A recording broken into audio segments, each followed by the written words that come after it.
ازيكم يا حلوين؟ عاملين ايه؟ يا رب تكونوا بخير وبافضل حال. اشكر كل متابعين من داخل مصر وخارج مصر على تعليقاتهم الحلوه ولايكاتهم الجميله. واللي اول مره يشوفني ينساش الاشتراك في القناه ويفعل جرس تنبيهات الكل عشان يوصله كل اشعاراتي. وبعتذر عن صوتي لان هو صوتي رايح كده والله فجاه، وبقالي فتره ما نزلتش فيديوهات، فقلت بقى انزلها وحبايبها يعذروا صوتي بقى. النهارده فيديو جديد يا رب يعجبكم.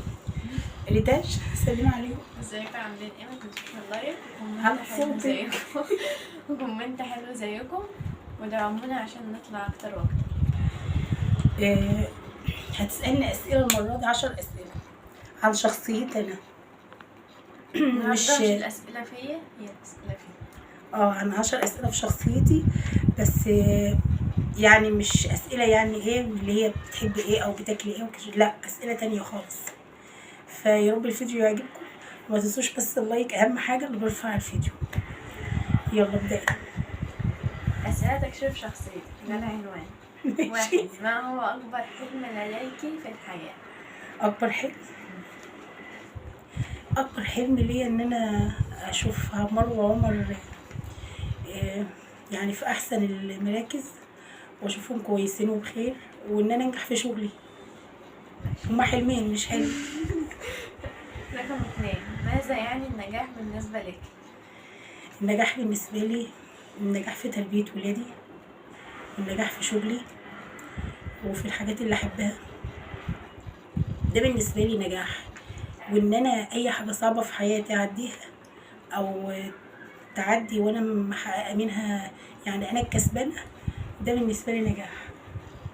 رقم 3، ما هو الشيء الذي رغبت دايما في القيام به ولكنك لم تفعلي بعد؟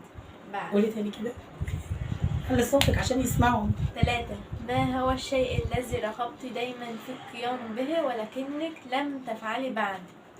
يعني ايه الشيء اللي انا كان نفسي في اعمله ومعرفتش اعمله؟ والله انا الشيء ده انا تعبت فيه وكان نفسي يبقى يعني زي اي حد، اللي هو حياتي. يعني الاسره الشخصيه، مش اسرتي بابا وماما، لا. يعني انا كنت متجوزه وعندي عيال، كان نفسي حياتي الشخصيه او الاسريه تبقى ناجحه، بس طبعا الشيء ده مش بايدي وحاولت كتير فيه. فده اللي فعلا ما قدرتش انجح فيه، مش انا، هي بقى يعني الظروف او كده. فحاولت ان يبقى حياه سعيده او حياه كويسه، بس ربنا بقى عايز كده. رقم 4، كيف تفضلي قضاء وقتك؟ افضل ازاي قضاء وقتي؟ يعني ما احب اقعد في وقتي، يعني اللي اقضيه، يعني احب اقعد لوحدي. احنا عندنا وقت كتير. اليوم بقى طويل. لا انا يعني ما احبش اقضي وقتي، عايزه استمتع بوقتي صحيح وانا قاعده لوحدي. ما احبش امسك التليفون وانا قاعده، بحب اقعد في اوضه لوحدي في مكان لوحدي واشرب بقى حاجه بحبها، اسمع حاجه بحبها. حتى ما احبش ينشغل تفكيري بالتليفون ولا اتكلم مع حد ولا اشوف حد ولا حد يتكلم.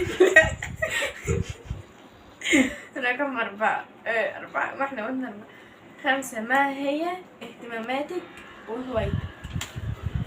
اهتماماتي، انا دايما بحب اهتم بولادي جدا وهما بيزهقوا من كده. يعني مثلا ايه، ممكن اهتم مثلا الكوتشي لو في حاجه ما اعرفش ايه لازم تبقى كذا، خش سرح يعني مش عارفه ايه كده، غسلت ايدك ومش عارفه ايه. يعني اهتماماتي ان الحاجه تبقى زي ما هي، يعني الحاجه تبقى كويسه. هوايتي بقى من هواياتي المفضله بقى يعني ايه، المطبخ، يعني الطبخ. وانا صغيره كان الرسم. دلوقتي ما عنديش طاقه له، يعني ما عادش عندي خلق. الطبخ بقى وان انا اخترع حاجات وكده، ده لما اكون يعني ايه المزاج يعني 100 فل و10. من هوايتي يعني الطبخ والمطبخ، اي حاجه بقى ادخل اعملها. ما هو اكبر خوف لديك؟ عارفه صوتي؟ على صوتك. ما هو اكبر خوف لديك؟ اكبر خوف ليا يعني ايه الحاجه اللي بتخاف عليك عليها؟ سؤال تاني. ما هو أكبر الخوف لديك؟ الخوف؟ والله هو انا ما بخافش من اي حاجه غير حاجه واحده بس، وهي عمار وعمر. دول بخاف عليهم قوي اكتر من نفسي يعني. ببقى دايما قلقانه يعني ان انا ممكن ما اكونش موجوده في الدنيا وهم يتربوا لوحدهم.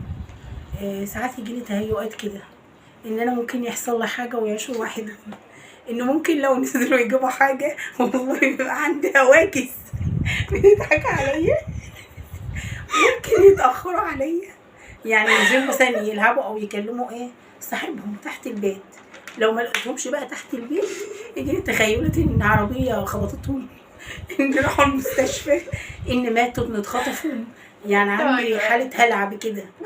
وانا نفسي اصلا يعني الحاجه دي تروح مني، لان بخاف عليهم كتير جدا، وده غلط، لان بتخيلهم بقى في مواقف تضايقني، واللي مات بزعل منهم وبتعصب عليهم وكده، بس يعني ببقى عايزاهم يقعدوا في البيت دايما، بس طبعا هما ما بيسمعوش الكلام بيضحك عليا. عندك وهم شبه أمي زي امي كمان بنحب توهم نفسنا بأي حاجة في الدنيا بس المهم إن أنا بوهم نفسي. واقول لي لو حصل لهم حاجه ده انا هموت نفسي والله ما عدت عايش. في كلمة أمي بتقولها لي دايما، أنا راح أحط نفسي قدام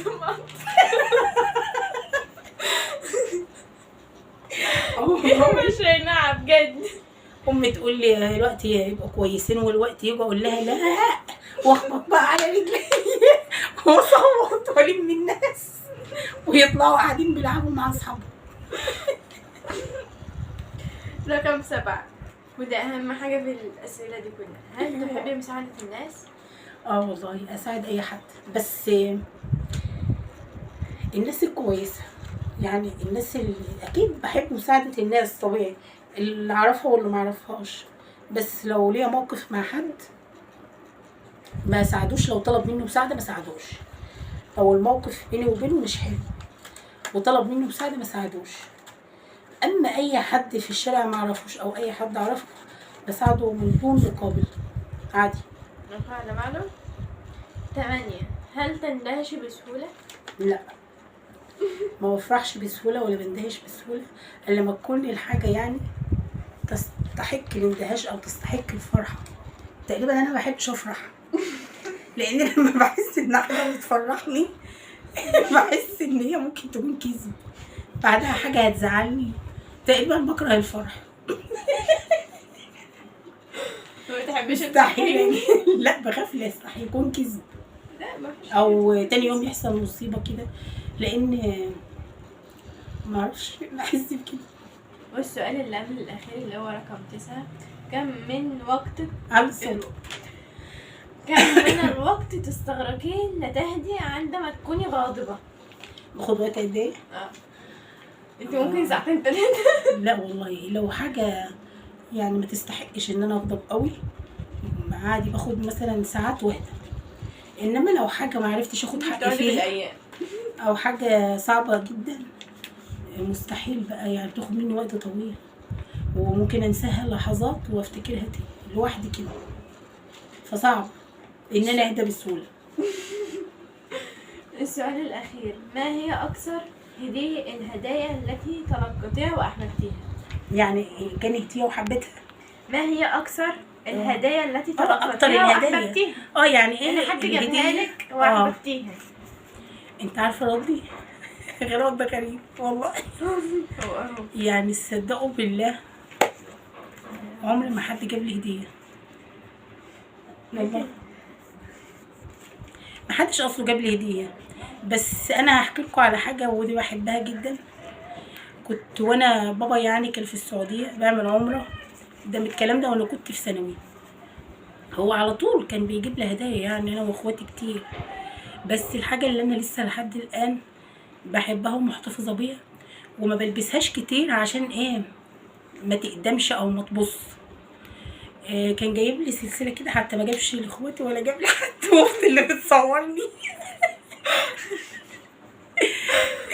جاب لي سلسله، هي السلسله فضه والقلب بتاعها حجر ازرق، بس حجر يعني عتيق من اللي هو الغالي، ومفحور عليه اسم حنان بالعربي بالتشكيل، والظهر التاني حرف الاتش، وفي فص بيرة كده وحواليه وردة مفحورة، يعني تلبسها على الجهتين لحد هنا كده.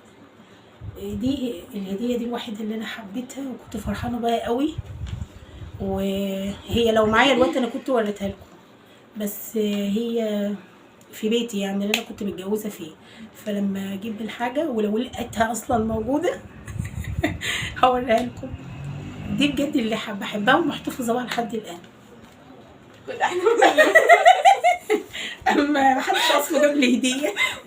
احتفظ بيه. هو يا رب بقى الفيديو يكون عاجبكم، وبعتذر عن صوتي ده على طبقة صوت عندي والله ده كان رايح خالص. ولو عايزين برضه توبة بس يبقى في انا، اكتبوا لنا بس تعليق. في الأخت ارتاح عندها أسئلة كتير هتجاوب عليها. هو لو عايزينه بس يكتبوا، لان انتوا ما كتبتوش على بتاع الاسئله من يعرف التنم ما تكتبوش يعني. وبعدين بقى لو عجبكم الفيديو ما تنسوش اللايك والاشتراك، ويا رب يكون خفيف على قلبكم، واشوفكم في فيديو جديد، وباي باي باي. باي.